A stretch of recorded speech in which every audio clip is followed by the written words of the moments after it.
queridos! Amanhã já foi mais um encontro de cases, Adriana, tudo bem? Oi, Ana. Oi, Bianca. Oi, Lorena. Tudo bem? Olá, tudo bem, meninas? Tudo bom, gente? Olha, inclusive a Lorenza hoje está fazendo aniversário e veio gravar podcast para falar de Web3. Espero que depois, ó, palmas para a Lorenza. Não vai sair no dia do aniversário dela, mas fica constando aí que em fevereiro, dia 23, é aniversário da Lorenza e topou estar conosco. Meninas, muito obrigada pela presença de vocês aqui para a gente falar da Vex. Vamos falar de moda digital. Olha que bacana. Muito bem-vindas. Obrigada, gente. Obrigada pelo convite. Estou super feliz de estar aqui hoje comemorando com vocês também. Gente, A obrigada. gente- Queria agradecer pelo convite. Estamos super felizes de estar aqui falando da Vex com vocês e vamos nessa. Ai, que bom, meninas. A gente que fica muito feliz de vocês estarem aqui, ainda mais dia de aniversário, de festa. Vamos falar de Vex. Deixa eu apresentar vocês para o nosso público. A gente está com a Bianca Torquato, já esteve conosco na série de profissões e oportunidades de metaverso e Web3, que é engenheira de produção com formação em tecnologia e criação de produtos, apaixonada por moda, acumulando experiências na indústria fashion. Ela é idealizadora, fundadora e CEO do projeto Vex, que é a atual primeira marca de cripto fashion do Brasil. Olha que bacana. E a Lorenza Sabatini, advogada. A gente gosta de trazer os advogados para cá. Pós-graduada em Fashion Law, vai ter que explicar o que é esse Fashion Law para a gente, pela Santa Marcelina. Ela é criadora do workshop What the Fuck, esse NFT. What the fuck, né? Vai, é what the fuck. Pode falar? Depois eu deixo isso aqui censurado. Mas o que é NFT? Criadora dos estudos sobre FF Tech, primeira crypto fashion lawyer do Brasil e organizadora do livro É Double F ou FF Tech? FFTech.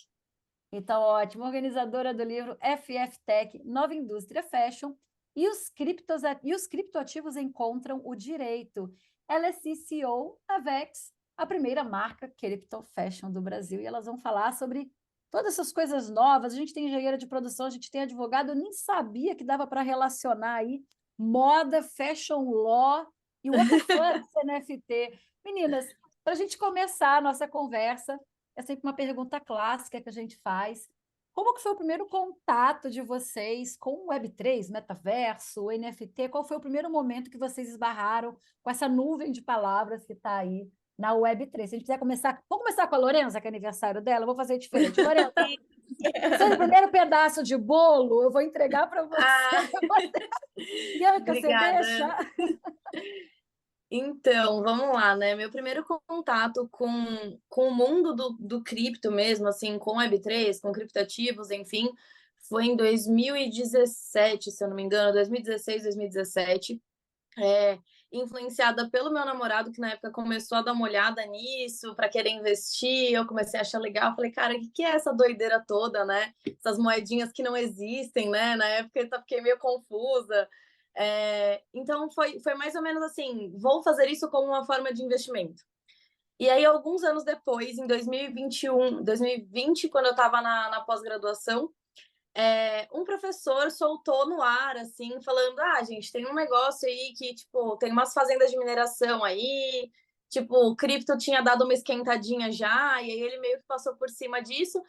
E aí ele falou: cara, não sei, vê se tem alguma coisa relacionada com moda, mas como o assunto a temática da aula era tecnologia, ele passou por isso também.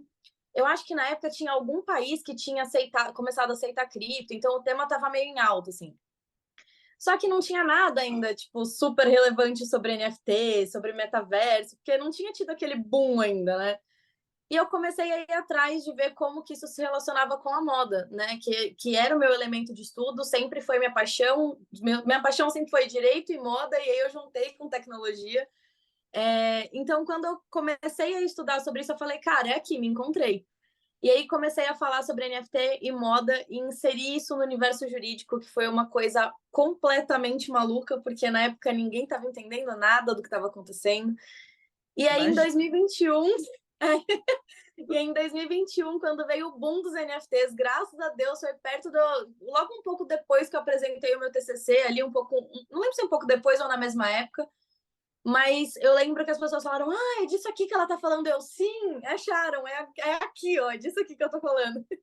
Então, foi um ambiente muito difícil, mas ao mesmo tempo, essa dificuldade, esses desafios me fizeram apaixonar cada vez mais por esse setor, e me encontrei, assim, eu realmente me encontrei.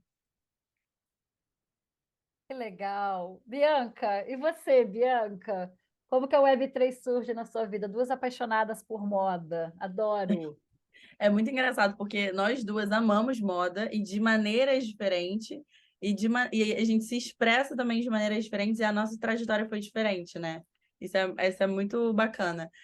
Eu já sou mais recente no assunto. A primeira vez que eu tive contato com o tema foi com o tema metaverso, e aí depois eu entendi que tinha ligação com cripto, blockchain, enfim.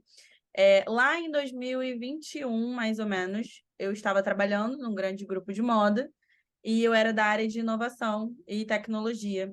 Então, a gente tinha que estar de olho, né? Obviamente, nas novas tendências. Então, a gente estava de olho já na inteligência artificial para a criação de novos produtos para a empresa e de olho também no metaverso. Só que na época era um pouco nebuloso, assim, porque ninguém sabia explicar. Então, acabou que a gente nem desenvolveu nenhum projeto nesse sentido na época, mas eu fiquei com aquela pulga atrás da orelha, né? Porque eu falei, cara, esse aqui tem coisa. E eu tenho um irmão de 12 anos em casa, então eu acompanho o comportamento dele. Ele gasta dinheiro mesmo dentro do jogo, né? Então chega aniversário, ele não quer mais tênis, ele quer gift card para abastecer a Apple Store e comprar coisa no jogo. Eu falei, gente, isso é um negócio, vamos olhar para isso. E na época eu fiquei com isso na minha mente, fui deixando. Acabou que eu saí do grupo depois da empresa e continuei pesquisando. E aí veio o convite de participar da Lumix ano passado, em 2022, participar da Lumix Studios, que é uma startup que trabalha com Web3, e lá eu ia tocar um produto novo, justamente olhando para o fashion, porque os meninos da Lumix tinham visto oportunidade nesse ramo, no geral, quando eles fizeram o case da reserva. Então, eles identificaram a oportunidade, me falaram que identificaram, e eu falei, gente, tem total, porque eu venho de um outro lugar e também tem a mesma oportunidade. Então, a gente se uniu e começou a construir um produto lá dentro da Lumix, que depois viria a ser a Vex, né? Que aí a gente vê hoje aí andando e voando sozinho. E foi basicamente isso. E aí, quando eu entrei na Lumix, que eu fui entender a outra parte do metaverso, que é a blockchain, o que é Ethereum, como que a gente faz NFT. E aí eu peguei para estudar em 2022 e fui me aprofundando. Cada uma veio de meios diferentes e se encontraram aí para criar a Vex. Vocês poderiam me dizer o que é a Vex? O que vocês fazem na Vex? O que vocês vendem?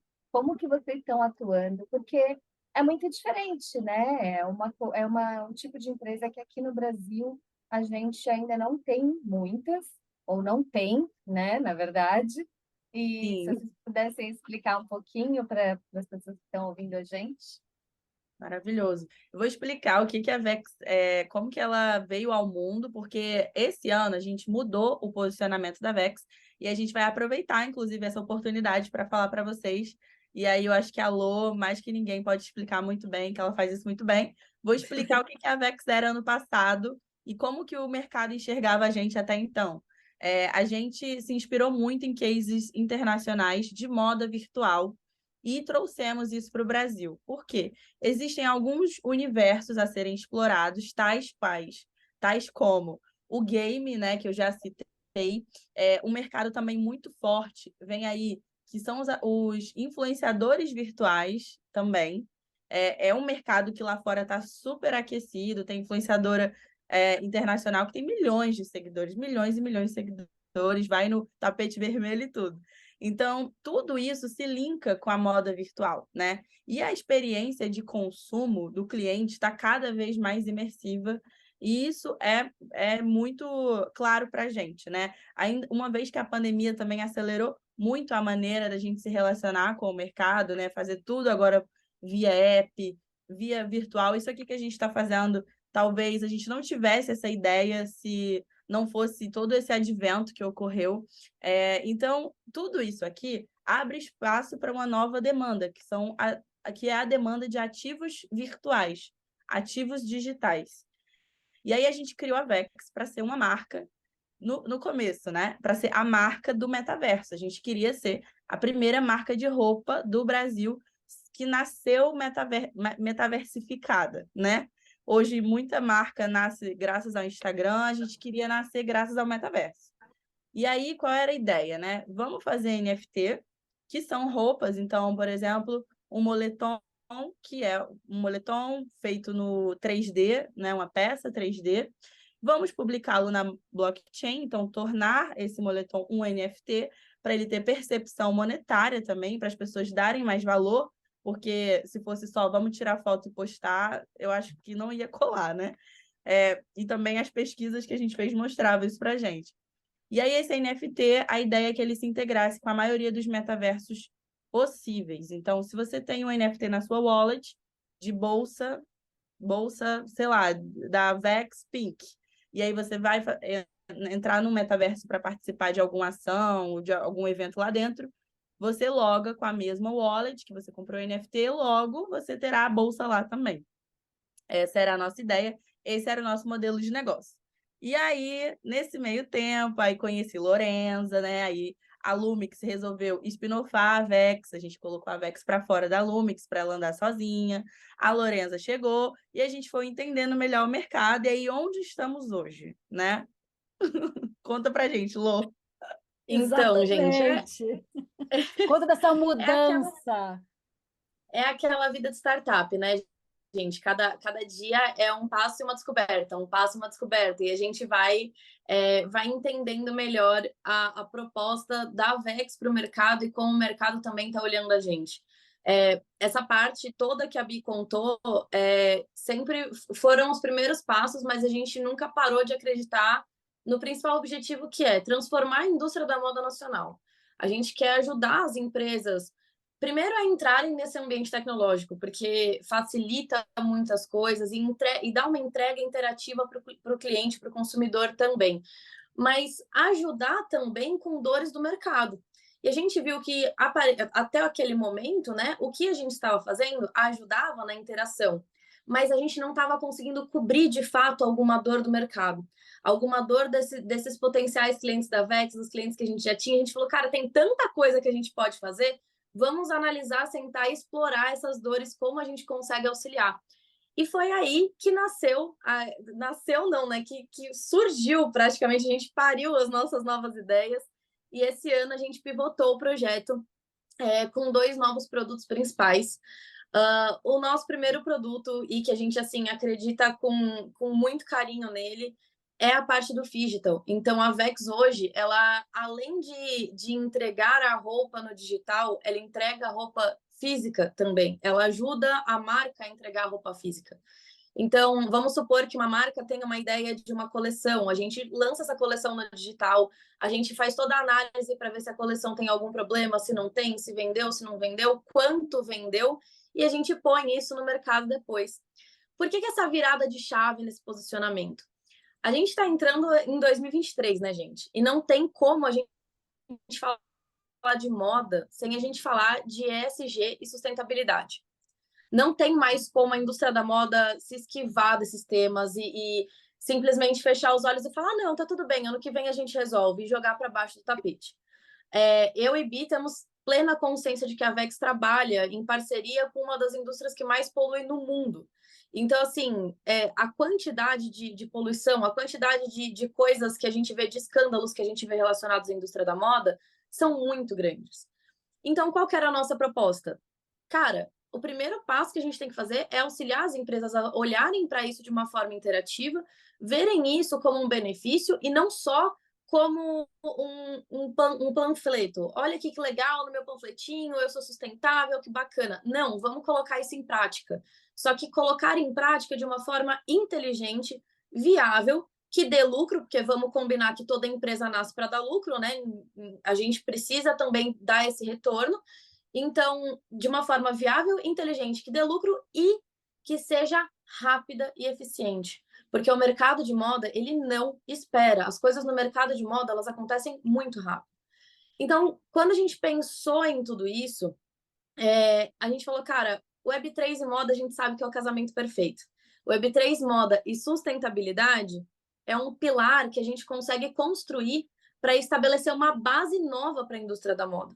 E o Brasil tem possibilidades para isso.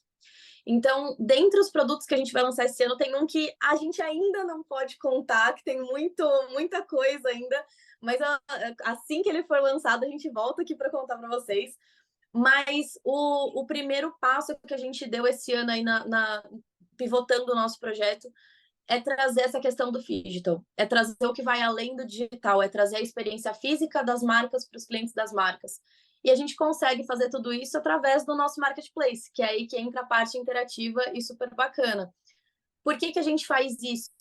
O nosso marketplace ele tem uma interface super educativa para os clientes das marcas. Então, a gente já aceita, por exemplo, Pix e cartão de crédito.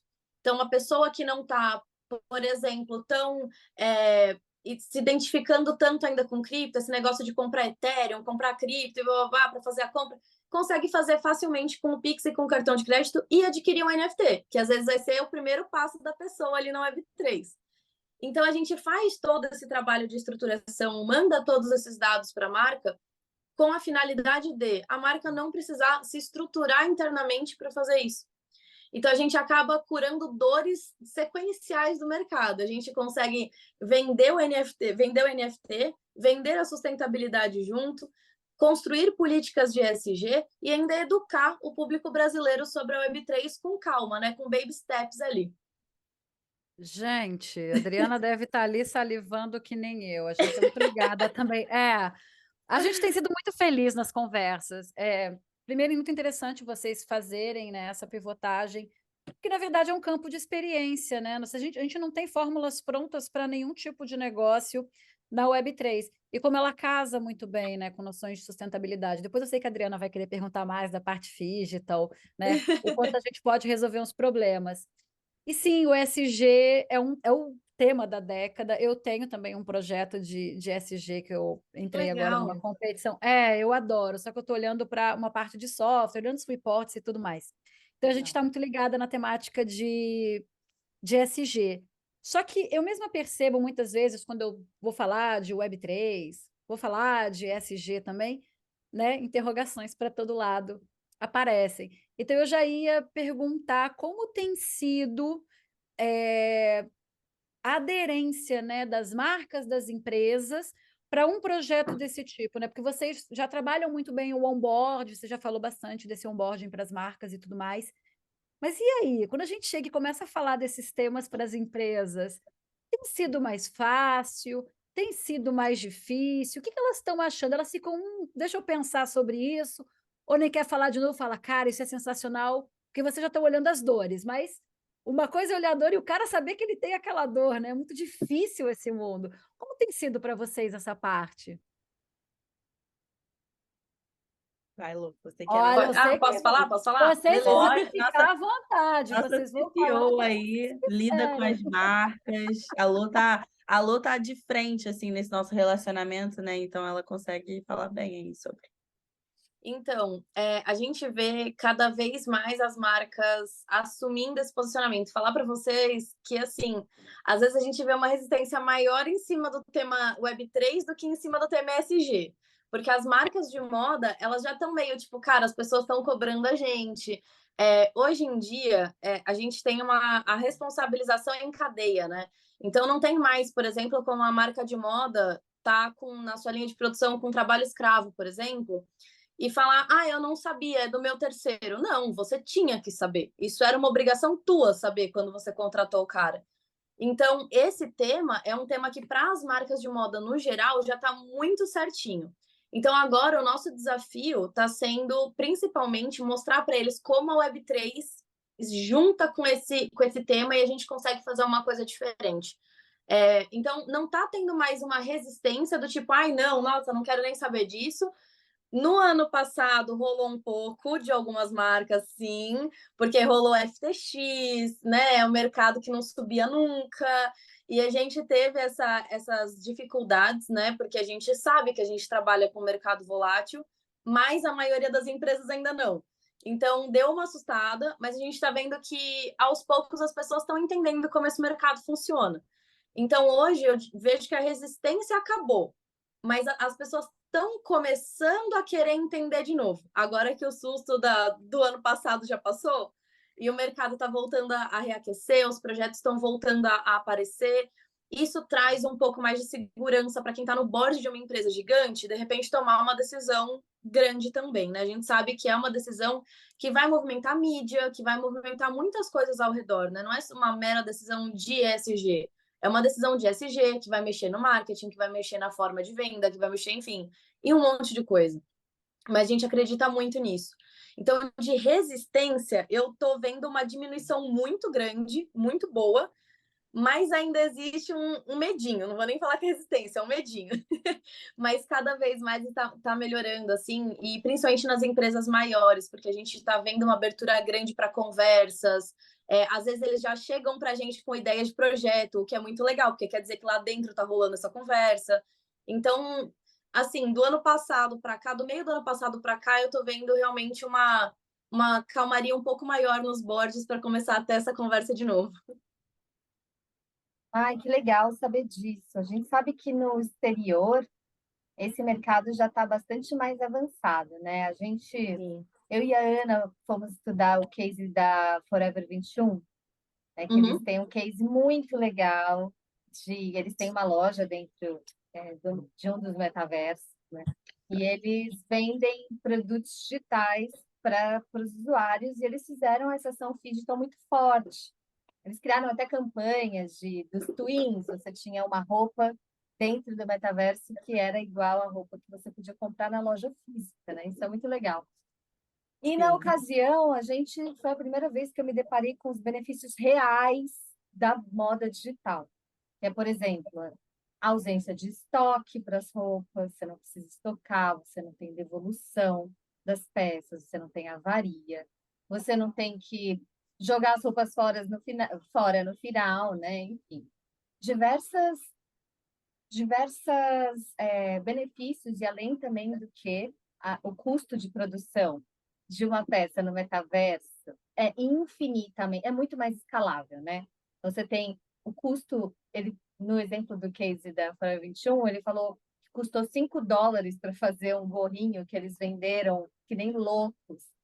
E imagina você ter essa produção na vida real, né, para um monte de clientes que eles têm.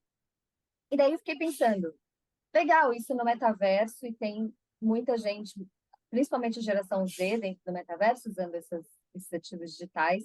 Mas quais outras aplicações da moda digital vocês estão imaginando, além dessa aplicação para jogos com a geração Z? Eu sei que estão vindo os avatares de famosos, celebridades, que também é uma grande oportunidade para esse setor. Então, eu queria ouvir um pouquinho de vocês, quais são as aplicações dos produtos de moda digital hoje para as empresas. Essa aí é a nossa engenheira de produção maravilhosa, consegue responder. Bom, a cadeia de moda ela é muito grande, né, gente? Então, a gente pega ali desde pesquisa, onde os estilistas viajam para Paris e Nova York olhar vitrine para entender o que está acontecendo lá fora para trazer para o Brasil. Aí já começa, né? Já começa por aí. Será que a gente já transforma esse primeiro passo de uma coleção? E é super custoso mandar estilista lá para fora para ele ver quais são as tendências na vitrine. Uma pesquisa de campo, ela é justamente assim que ela acontece na prática. Não sei se vocês sabiam, mas é literalmente, geralmente as estilistas, diretoras de estilo da marca, vão lá para fora com suas câmeras fotográficas, com as suas fichas técnicas e passam o dia inteiro na rua anotando, catalogando mesmo, tirando foto e levando isso depois para o ateliê. Bom, só aí a gente já, né, consegue imaginar, uma vez que a moda se digitalizar 100%, já é um grande passo que a gente vai conseguir cortar, que é a pesquisa de campo. Porque se você tem um metaverso de todas as vitrines que estão lá em Paris, que estão lá na Champs-Élysées, ou que estão em Milão, no metaverso, você consegue visitá-las no metaverso, né? Então, a gente já começa por aí. mesmo que seja para ideias, porque essa parte está muito ligada ao criativo. Por quê? Hoje, se você tem uma roupa digital, ela não é uma réplica perfeita de uma roupa modelada no dia a dia lá no ateliê. Hoje, a gente não tem tecnologia suficiente para fazer uma roupa digital ser perfeitamente integrada com um ateliê de moda, onde as modelistas que têm, vou chutar, no mínimo 20 anos de experiência modelando, desenhando, riscando papel, vendo como é que a manga vai cair no ombro de quem é mais alto, de quem é mais baixo. Hoje a gente não tem esse tato, ainda não tem profissional que faz a modelagem em 3D que, ao mesmo tempo, tem essa bagagem do real, do físico. Então, tá difícil encaixar essa chave, essa viradinha da cadeia produtiva de moda. Mas quando a gente fala do criativo, realmente ela agrega muito, né? A moda virtual agrega muito com as ideias, cortar esse processo de ter que pensar muito, buscar muito, ir lá para fora. A gente pode acompanhar isso no metaverso, por exemplo, e também a redução da peça piloto, né? A peça piloto, ela é um gargalo muito grande quando a gente fala de um supply chain de moda, porque é uma peça onde as estilistas vão aprovar no mínimo 50 vezes, assim, jogando baixo, dependendo da peça. Então, as dores dentro da indústria da moda, lá no dia a dia mesmo, no chão de fábrica, no ateliê, na costureira, lá na confecção, é diferente, né? Então, a gente ainda não consegue suprir muita coisa, a gente ainda está estudando como que a gente faz isso, como que a gente integra isso, automatiza isso, otimiza isso, mas a gente imagina que tem tudo a ver, tudo a ver. E é só uma questão de tempo para a gente fazer essas implementações e deixar algo redondo. Isso é um desafio muito grande da indústria. E a gente olhou para esse desafio e falou: vamos encarar ele com vocês, entendeu? Para isso que a Vex está onde ela está hoje e acompanhando grandes players de moda hoje. Então, eu imagino muito para Avatar, para Metaverso, para game, que é o mais aplicável, né? Como a Adri falou, mas existe toda uma cadeia de moda que acontece meses antes da peça chegar até a vitrine, que pode ser melhorada através dessa tecnologia, através dessa interface que a roupa virtual vai trazer para o nosso convívio. Então, é mais ou menos tudo isso que dá para a gente fazer. Não, então eu vou até piorar a pergunta, né? Realmente, você fala, você como uma boa engenheira de produção e observar todas essas etapas e perceber, tá, quais tecnologias eu consigo, né, usar aqui, convergir, usar para resolver alguns problemas. Mas eu quero piorar um pouquinho. Na verdade, eu queria perguntar para vocês qual é a visão de futuro que vocês têm hoje para a moda digital. A gente já tem muita coisa que já está acontecendo. Eu vejo muito pelo lado também da autoexpressão. Acho muito legal como as pessoas estão criando avatares e roupas sem os limites, né, sem as barreiras físicas. Mas eu queria saber, assim, o que vocês estão imaginando que possa acontecer? Pode ser um exercício de pura imaginação, mas também o que vocês já mapearam, algo muito novo que vocês já tenham visto, assim. Para onde mais vai essa criação dessa moda metaversica, que foi a palavra que a Bianca usou com a gente A no nosso licença primeiro poética, podcast. tá? A licença poética, eu não esqueço. Então, o que vocês estão mapeando, vendo de interessante, assim, de moda digital? Bom, a gente acredita muito no digital, como a Alô trouxe, tá? Por isso que é o nosso core hoje. A gente acredita muito com base em estudo comportamental da sociedade, que o comportamento de consumo vai se adequar muito a essa experiência da realidade mista, né?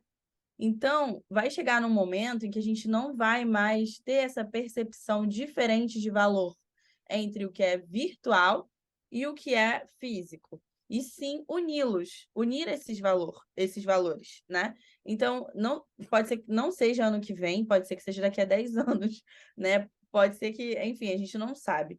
Mas muita coisa aconteceu, e eu sempre trago o exemplo da pandemia, porque é uma analogia que dá para a gente usar. Teve todo mundo do Brasil, aí, grande parte do Brasil, teve que baixar um aplicativo para usar o banco. Pessoas que eram contra banco virtual, não, eu não uso, não gosto, não usavam banco virtual. virtual até 2020 nem tinha o app da sua agência, né? E tiveram que baixar para começar a usar em casa.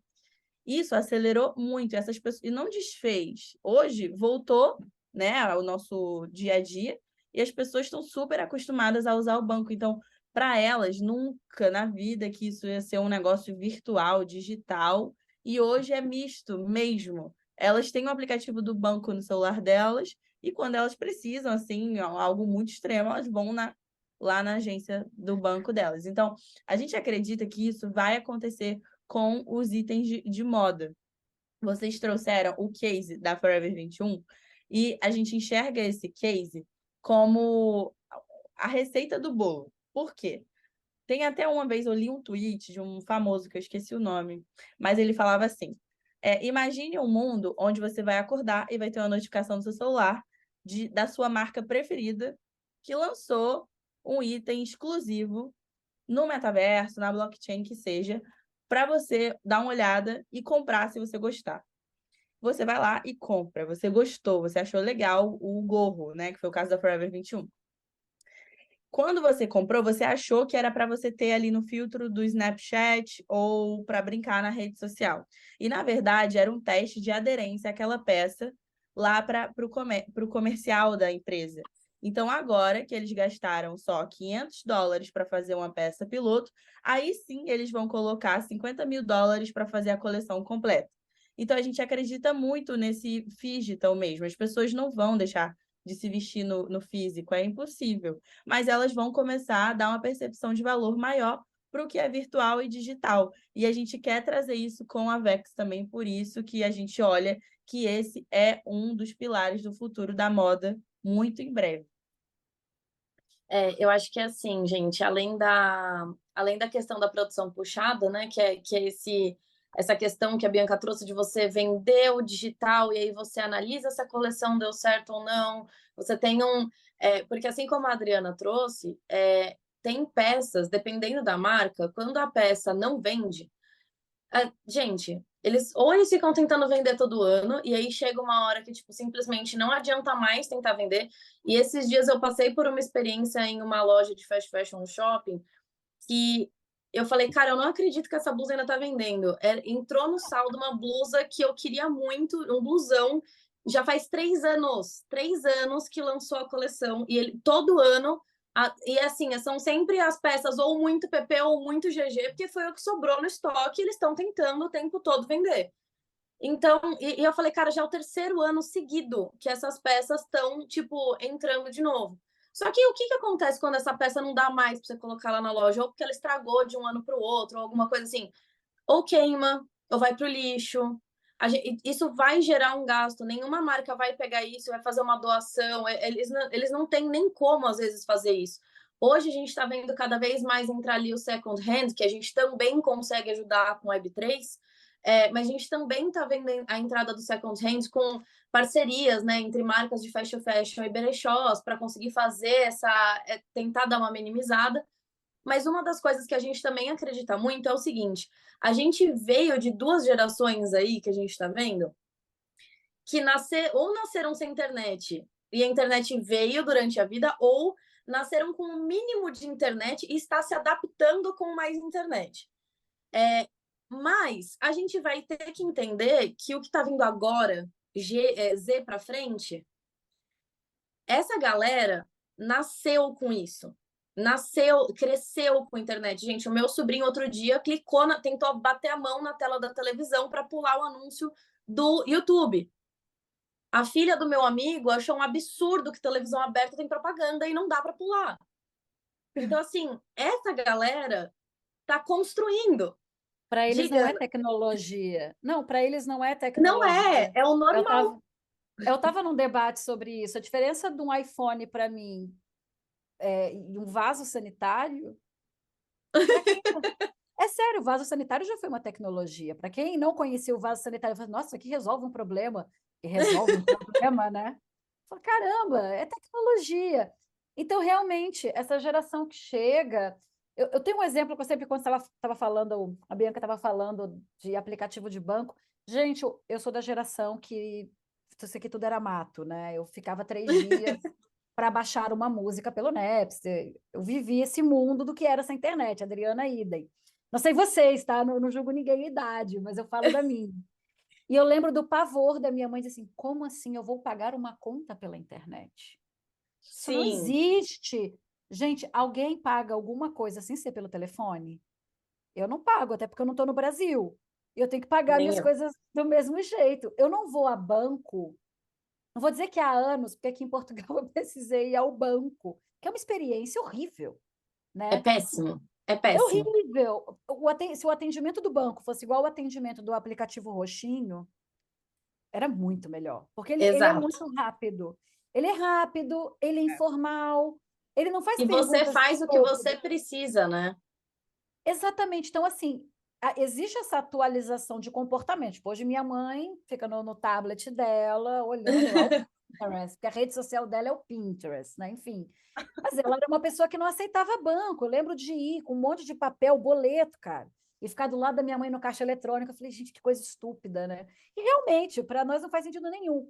Se para mim já não faz sentido, imagina para essa geração que está chegando. O Exatamente. telefone é uma extensão das emoções dessa pessoa, né? Ela entendeu uma interface, porque ainda tem essa crítica de interface de Web3, e vocês investem muito nisso pela moda digital e tudo mais. É uma interface chata de muitas coisas de Web3 que a gente quer mexer e assusta. Mas isso Uhum. para mim, eu falo, nossa, gente, isso aqui me lembra tal coisa lá de atrás, que diz... E não, essa geração nova é tudo muito mais claro, né? Sim, Então é eles a têm relação de menos tecnologia. dificuldade. E assim, Ana, agora as empresas têm que passar a olhar para essa galera, porque essa galera é a galera que vai começar a gerar lucro para a empresa.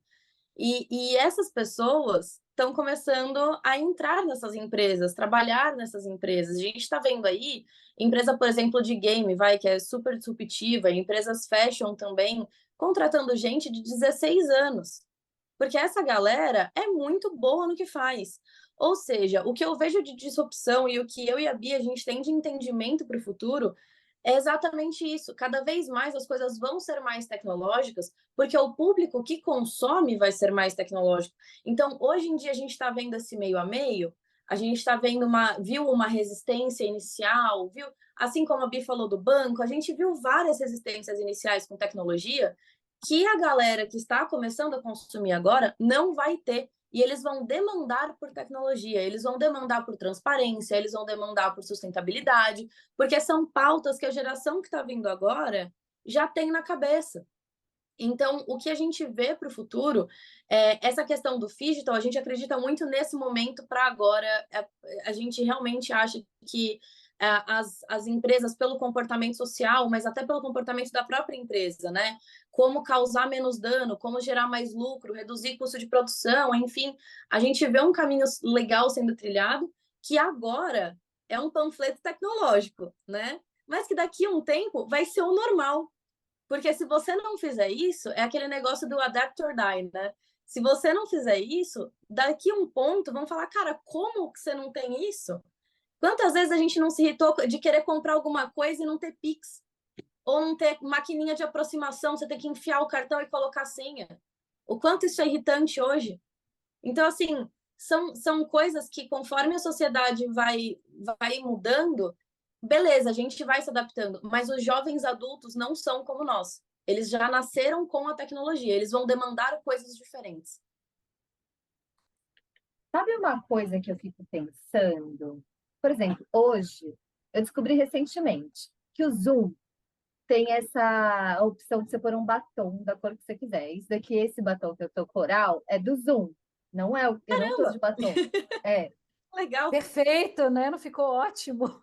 Ela só usa. só que eu não queria só o batom. Na verdade, eu queria que tivesse cílios também, ou pudesse mudar a cor do meu cabelo, ou eu tivesse uma camiseta da Manhã Já Foi, ó, só que não fosse física, porque eu tive que mandar fazer uma camiseta para usar no Zoom. Gente, isso é muito Neandertal, né? O ideal seria que tivesse uma camiseta digital que eu pudesse vestir só quando eu tô. E assim, hoje a gente está falando da câmera, né? O zoom, mas daqui a pouco, quando os óculos, que eu acredito que daqui a pouco os óculos de realidade virtual vão estar mais avançados e a gente vai poder usar como se a gente usasse, sei lá, um óculos de sol, né? E a gente pudesse usar essas coisas. Eu fico me perguntando, por que que o Zoom ou o Meet não tem mais ferramentas assim de realidade aumentada que a gente possa usar? Por que que as empresas, por exemplo, as empresas de maquiagem, as empresas de investimentos já não estão em parceria com o Zoom para oferecer uma coleção assim, que a gente às vezes quer mudar de. Eu queria estar de pijama com uma roupa maravilhosa aqui aparecendo no vídeo, né? Mas não, eu tenho que colocar fisicamente uma roupa e me maquiar fisicamente. Você acha que essa nova realidade, daqui a pouco a gente está na câmera com várias roupas, poder escolher a coleção que a gente quer, vai ser uma coisa normal? A gente vai ter isso? Com certeza, muito em breve, porque vou explicar até para você sua pergunta, né? Hoje, para a gente fazer isso em real time, com uma qualidade boa, a tecnologia ainda está um pouco para trás, né? Não sei se vocês viram, a Magalu deu uma entrevista para Maria Gabriela, de frente com Gabi, né?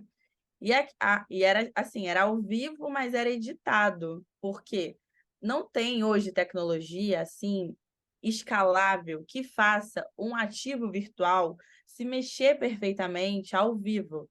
Joga para o servidor, mexi aqui, jogou para o servidor, mexi para cá, jogou para o servidor.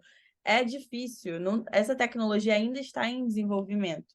O que a gente consegue fazer hoje perfeito com a tecnologia disponível são gravações, né? A gente faz simulação do movimento, então teria que a Adriana gravar para mim, ela se mexer no jeito que ela vai mexer, e aí a gente renderizar uma roupa em cima de você, e isso ser um MP4 pronto gravado. Porque se você quiser fazer isso em real time comigo agora, tipo, você botou a mão aqui, você fez assim, a gente consegue fazer. Só que a qualidade ainda não é muito boa, não é um pouco fake. Então, muitas empresas não querem atrelar suas marcas renomadas a um, um Uma ativo marca que só fique dando um glitch ali, dando que erro, fica claro. dando um braço fora da blusa, entendeu? E isso é tecnologia disponível no mercado, só isso. E já está em desenvolvimento, já tem grandes empresas de tecnologia e software por trás disso, vendo como a gente resolve esse problema, para poder escalar dessa forma, tipo, de ficar realmente ao vivo, eu aqui me mexendo em um negócio lindo, renderizado aqui. É muito difícil de fazer isso, né? Eu espero que isso aconteça logo. E vou te dizer, há mais de 10 anos eu trabalhei numa startup que era de captura de movimento e era real time. Só que Uhum. enquanto era em real time, eles perderam totalmente o timing de proposta. Eles não entenderam o modelo de negócios, porque a gente falava, cara, isso aqui é a tecnologia em si, a gente já fazia imersão, a gente inclusive usava, era da Samsung, salvo engano, que você encaixava o aparelho no óculos, mas ele ficava imersivo, era muito Legal. bom. Eu estou falando de uma coisa que, gente, estou falando 10 anos, mas é por aí. E era uma empresa de tecnologia que tinha cedido os aparelhos, porque era o CEO dessa startup estudar, e essa empresa foi comprada a portas fechadas pela Apple. Não deu Oh, 2 meses. Gente, eu vivi isso há 10 anos. sério? Não- Então, assim, quando a gente começa a ver algumas coisas Legal. de hoje, a gente pensa, cara, já tem muito estudo. Não estou falando dessa startup, porque essa startup acabou não seguindo, porque, enfim, né, coisas acontecem no mundo das startups. Mas não É. deu 2 meses depois que a Apple fez a compra de portas fechadas, tinha lançado aqueles. Era o Emojicon, não sei se estou falando o nome certo, que o emoji mexia conforme seu rosto. É Você o sorri, era emoji, emoji. era o emoji, mas tinha um nome, era emoji icon, Aham, emoji é. com, era uma mistura assim que eles batizaram, que saiu no que foi o Apple no iPhone daquele ano. E eu Sim. ficava olhando, cara, essa tecnologia vai bombar, porque a gente começou a ter filtros, né? Só que ele Aham. fica, se uma roupa realmente ela demanda muito mais poder Sim. computacional ali. Eu vejo vocês falando e falo, cara, há 10 anos eu estava olhando isso, eu não tinha ali poder de voto, né? E fiquei pensando, cara. E a gente conseguia fazer real time, tinha uma animação Uhum. renderizada e ela se mexia com os pontos no corpo, mas era assim, não era hiper mega blaster. mas ela já se movimentava, cara. Era Que legal. Legal, muito Foi bacana. legal. Hoje, olhando para tudo que acontece, meninas, a gente vai se aproximando cada vez mais do final. Eu vou lançar o que seria uma última pergunta. Sei que a Adriana vai ter várias perguntas, vou deixar ela à vontade para lançar outra pergunta depois dessa. Mas quero perguntar onde estão hoje as peças que vocês criam com a Vex? Porque da última vez que a gente teve com a Bianca, ela estava, inclusive, com o chapéuzinho dela da Vex. A Adriana tem o chapéu da Vex também, mas quero saber hoje dos projetos, o que vocês podem, obviamente, compartilhar, de onde estão, e assim, seja desse futuro digital, onde estão hoje as peças da Vex, onde as pessoas podem comprar? Conta um pouquinho pra gente. Hoje nossas peças estão no Marketplace, né? A gente está... 2 coleções, Bi, que está no ar? Tem a da Copa ainda? Tem. 3. Tem 3 coleções que a gente está aí, que estão no ar aí. A última foi uma coleção muito importante para a gente, porque além de ter estreado a nossa plataforma como um ambiente digital, foi uma coleção com muito significado, que foi a coleção que a Unesco chamou a gente para fazer a parceria, e isso foi muito legal, em comemoração ao aniversário do Museu do Holocausto, e eles queriam fazer toda uma história, assim, eles queriam contar uma história que foi muito impactante para a gente, assim, foi uma honra gigantesca ter feito parte desse projeto, onde a gente conseguiu, através de inteligência artificial, recriar a história de 6 pessoas que sobreviveram não só ao Holocausto, mas também a preconceitos dos dias atuais. E a gente reproduziu nessas artes em camisetas que foram vendidas em NFT digital, mas a gente também vai trazer as camisetas para o físico, e as pessoas que adquirirem também vão receber a camiseta física com a estampa. Foi um momento muito importante para a gente. É um projeto que todo o valor arrecadado vai cobrir apenas o valor do projeto, e o resto vai ser todo doado para o Museu do Holocausto e para outras instituições da Unesco. Então, foi um projeto que, para a gente, traduziu muito o que eu e a Bia, a gente também tem de cunho social, assim, que a gente quer que a Vex também tenha. Mas a gente tem outras coleções também que estão disponíveis por lá. Essa foi a nossa última. Temos muita coisa legal vindo por aí. O nosso site é vexauthentics.com, então corre lá para ver. A gente até deixa com vocês depois aí o link certinho. Mas a gente tem muitas coisas que estão vindo por aí. O que a gente pode dizer é que as grandes marcas estão cada vez mais se aproximando desse momento de tomar decisões focadas em Web3 e usar o Web3 a favor delas, né? Não só necessariamente com projetos em metaverso ou só projetos em NFT, mas com outras soluções que a gente também consegue oferecer. E vai vir muita coisa legal ainda esse ano. A gente tem a maioria a gente ainda não pode contar porque está tudo em andamento, mas assim, mas tem muita coisa bacana vinda nesse ano, muitos projetos legais, muitos desenvolvimentos legais, e a gente vai contando tudo para vocês assim que as coisas forem acontecendo. É verdade, Bianca? Vocês voltam para contar para a gente? Claro, com certeza. Só chamar que a gente vem aqui de novo. E uma última pergunta que eu quero fazer para vocês, que na verdade não é uma pergunta, queria compartilhar com vocês meu sentimento e ver se vocês acham também. A gente vê as empresas que entraram dentro do metaverso, criaram projetos de NFT, muitas vezes são empresas super tradicionais. As empresas que estão aí há muitos anos, por exemplo, Gucci, sei lá, não vou lembrar, Tiffany, e essas empresas que são muito tradicionais no meio do vestuário, moda, etc. E é meio paradoxal, não é? Quando a gente pensa numa empresa com tantos anos, que é super tradicional, elas estão encabeçando esse movimento de entrar no metaverso e tal. Vocês veem isso aqui também no Brasil? Eu sei que aqui no Brasil a gente não tem empresas tão, né? Mas existem algumas empresas que são mais tradicionais aqui no Brasil. Qual é mais ou menos o perfil das empresas que estão se interessando pela tecnologia ou não tem e é super variado? O que vocês acham disso? Olha, na minha concepção, assim, eu volto muito na questão do adapt or die. Eu entendo empresas que não estão entrando, como, por exemplo, a Hermès. Faz sentido para mim a Hermès não entrar, mas faz total sentido para mim a Prada entrar, a Louis Vuitton entrar, porque são empresas que, por mais que elas sejam extremamente tradicionais, elas têm uma ou duas vertentes que são para a galera mais jovem. e que querem realmente explorar esse ambiente. Então, assim, a Louis Vuitton, você continua entrando na Louis Vuitton e vai, se você for na Louis Vuitton, sei lá, em Paris, você vai ter o mesmo ar, o mesmo negócio tradicional, a mesma, mas existe uma vertente, porque hoje, além das pessoas, é aquilo que eu falei, além dessa geração estar começando a comprar, essa geração não está começando a comprar com o dinheiro dos pais. Hoje, TikTok, Instagram deixa gente de 13, 15 anos milionária. Então, essa galera também tem o próprio poder aquisitivo para comprar. E essas marcas foram muito ligeiras e falaram, cara, a gente precisa também atingir esse público. Então, eu vejo como um movimento interessante, entendo as empresas que não entram, por exemplo, entendo o movimento da Hermès não entrar, da Chanel até agora também não ter feito muita coisa, porque são empresas que elas querem continuar atendendo o público que elas já têm, porque elas conseguem continuar com o desejo que elas já têm. Mas para mim faz sentido as empresas que têm uma vertente já mais cool, um pouco diferente, que mantém o tradicionalismo, mas também tem uma vertente mais cool, para mim faz sentido elas entrarem e elas estão entrando com projetos muito interessantes.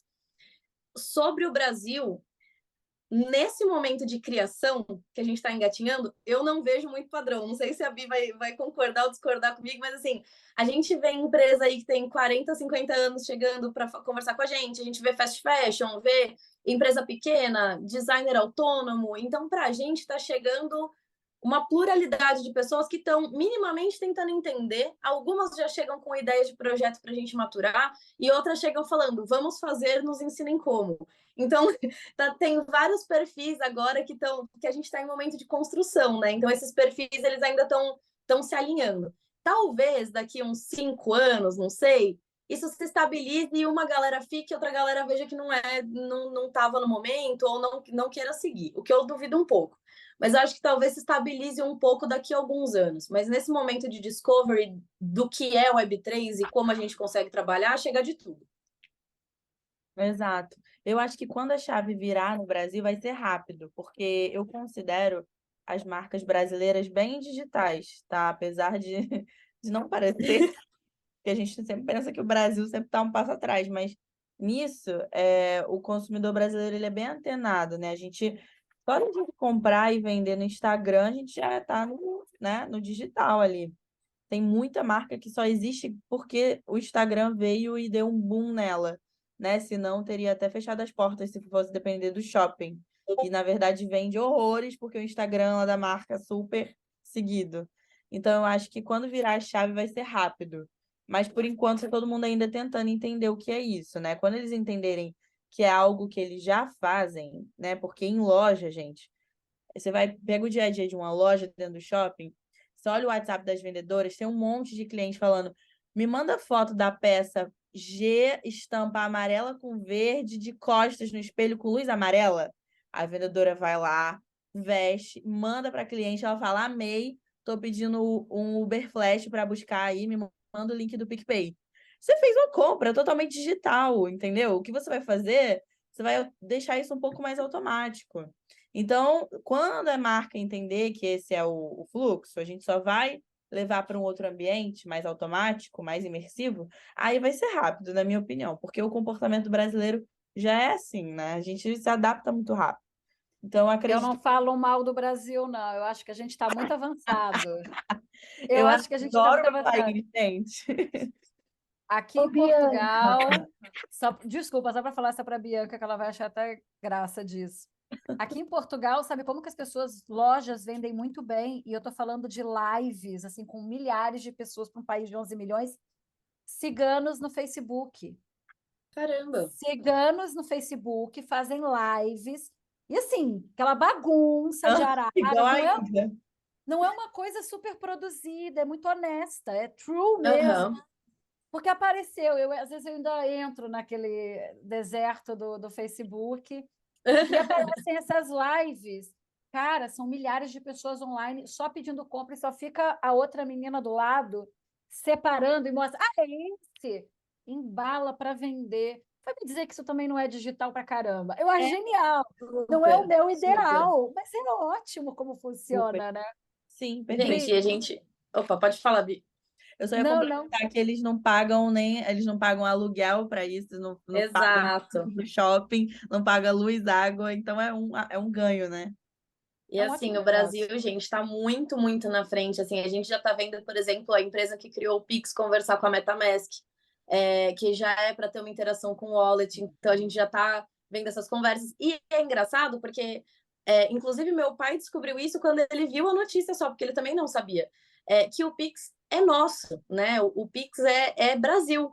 E tem empresas americanas, europeias, que estão querendo comprar essa tecnologia para levar para fora do Brasil por conta da praticidade. Então, quando a gente começa a pensar nisso, o quanto o Brasil é um polo de tecnologia, sim, e a gente tem potencial para fazer as coisas, sim. Então, eu acho que o preconceito principal está na nossa cabeça. Porque quem vem lá de fora, até Ana, está em Portugal, talvez até você veja isso, mas assim, quando a gente conversa sobre o Web3 com pessoas de fora do Brasil, a galera gosta. A galera gosta do que a gente está fazendo aqui, entende o que a gente está fazendo aqui e traz projetos para cá. Então, isso é que é o mais interessante, não só em questão de Web2 e formas de pagamento e etc. Mas a gente já está fazendo o nosso nome na Web3 também. Dri, eu te cortei totalmente para contar do Não, eu que Facebook, me ia perdoa. cortar você. Mas eu fiquei pensando no que vocês estão falando, gente, e eu entrei nesse podcast com uma visão de que a roupa virtual era para usar no metaverso, era para usar numa chamada virtual, mas o que vocês estão me falando é que a roupa virtual ajuda em muitas outras coisas, por exemplo, processo criativo, processo de produção, processo de vendas, que eu não tinha me ligado, que essa seria uma possibilidade. Então, existem muitas outras aplicações da moda virtual que não é apenas eu vestir uma roupa virtual na tela, que ajuda realmente a indústria a economizar dinheiro, a diminuir os recursos, a ser mais sustentável. E é um outro aspecto que eu não tinha percebido e que eu estou pensando agora. Você já tinha pensado nisso, Ana? Eu nunca tinha pensado nisso Não, que elas trouxeram. não. Nossa, Dessa parte, principalmente muito da legal. produção, e é por isso que a gente faz esse podcast. Conhecimento É não é muito uma coisa legal. que brota do nosso ser, a gente aprende com os outros, a gente traz referências. Eu fico muito feliz de estar com mais duas mulheres que estão trabalhando, fazendo acontecer o Web3, trazendo tanto conhecimento, tanta disponibilidade. É por isso que eu faço podcast. Eu sempre saio feliz. Tem gravações que a gente sempre sai muito feliz, porque a gente sempre percebe que aprende. Eu não tinha pensado nessas coisas todas, e agora a gente, com a ajuda aí das meninas da Vex, a gente já consegue pensar de uma maneira muito mais ampla, né? Porque a gente tem que falar moda, mas pensar em toda uma cadeia, e a gente trazendo aí também temas de ESG que, ó, maravilhoso. Eu começo a agradecer. Bianca, mais uma vez conosco. Lorenza, mais do que bem-vinda ao podcast. A Bianca já sabe que aqui a Obrigada, gente gente. fica super abertos para conversar com cases, notícias. O espaço é mais do que aberto. Obrigada por ter vindo no dia do seu aniversário. Parabéns mais uma vez. Bianca e Lorenza, da minha parte, muito obrigada. Muito obrigada, gente. Foi um prazer ter vocês aqui. Agora a gente vai. A minha ideia é escrever esse case de vocês para publicar no nosso blog. Depois eu até entro em Legal. contato com vocês para saber mais detalhes sobre tudo isso que a gente conversou. Muito obrigada. Espero recebê-las aqui mais vezes. É só chamar que a gente vem. É isso aí. Obrigada, meninas. Obrigada, gente. Participado aqui. Contem com a gente. Obrigada. Estamos aqui. Contamos mesmo. Olha, um beijo para todas e até a próxima. Tchau, tchau. Tchau. Até. Tchau. Tchau.